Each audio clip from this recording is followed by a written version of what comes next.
কার সাথে নিয়েছে রাজার?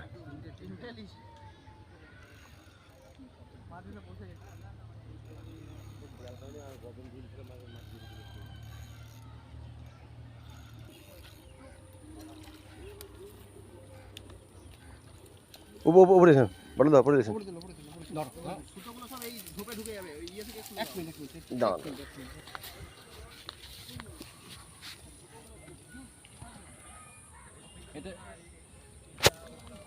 এক মিনিট, সব সুতো আমি আগে ছাড়াবো, তারপরে অন্যগুলো।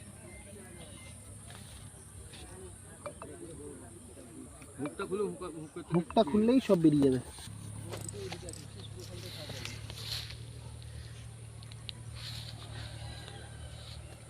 এই